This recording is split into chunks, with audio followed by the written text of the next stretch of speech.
Halo guys, welcome back to my YouTube channel. Di video kali ini Bang Ahmed mau nge-review salah satu smartphone keluaran terbaru dari Realme, yaitu Realme C1 atau C1. Nah, untuk Realme ini sekilas kita lihat persis mirip banget dengan produk Oppo ya. Di segi tampilannya sendiri mirip banget dengan Oppo A3s. Untuk layarnya sendiri, Realme ini mempunyai layar 6,2 inci dan resolusinya HD plus 1520 x 720 pixel.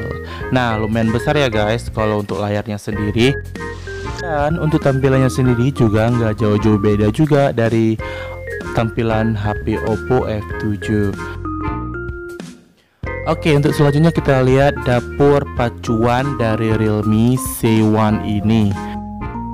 Nah, untuk Realme C1 ini sendiri mempunyai versi Android ColorOS 5.1 atau Android 4.8.1 Oreo dan mempunyai nano SIM dan dual SIM.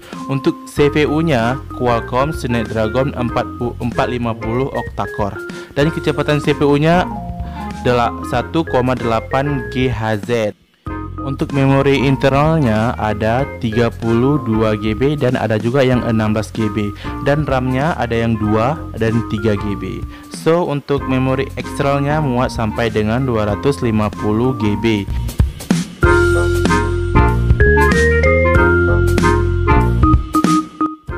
Dan untuk kapasitas baterainya sendiri 4230 mAh. So tahan banget ya guys, jadi nggak perlu ngecas HP sehari 2 kali, karena dengan kapasitas seperti itu kita bisa menggunakannya 1 hari penuh atau lebih.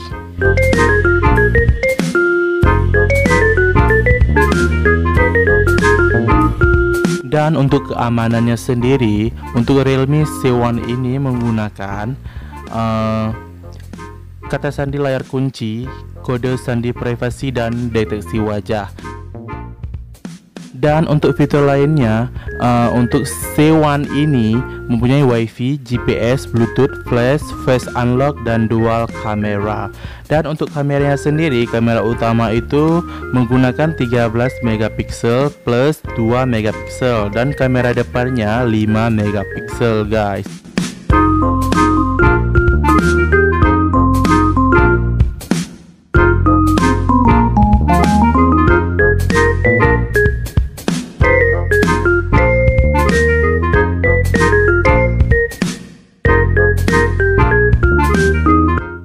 So buat kalian yang baru pertama kali menggunakan smartphone Android, Realme ini sangat cocok buat kalian karena harganya sangat murah, sekitar Rp1.700.000 kalau di Banda Aceh. Nah, dan untuk kamera yang segitu pas banget buat kalian yang suka selfie, suka foto-foto, menggunakan smartphone ini bagus banget. Nah guys, itulah sekilas tampilan dari smartphone Realme C1 ini. Buat kalian yang mau mencoba memakai smartphone ini silahkan, karena buat kalian yang pertama kali menggunakan smartphone ini cocok buat kalian karena tampilannya bagus, sudah kekinian banget, milenial banget, dan fiturnya juga tidak susah-susah banget. Harganya juga murah banget, sekitar Rp1.700.000 kalau di Banda Aceh ya, tapi kalau di kota lain saya nggak tahu. Tetapi buat kalian yang sudah pakai Vivo V9, Vivo V11 atau Oppo F7, F9, F11 Pro, kalau memakai Realme ini agak kurang ya. Jadi jadilah smart buyer, pintar-pintar memilih Android. Dan terakhir, terima kasih sudah nonton video saya, dan jangan lupa di like kalau suka dan subscribe, dan sampai jumpa di video selanjutnya. Bye bye.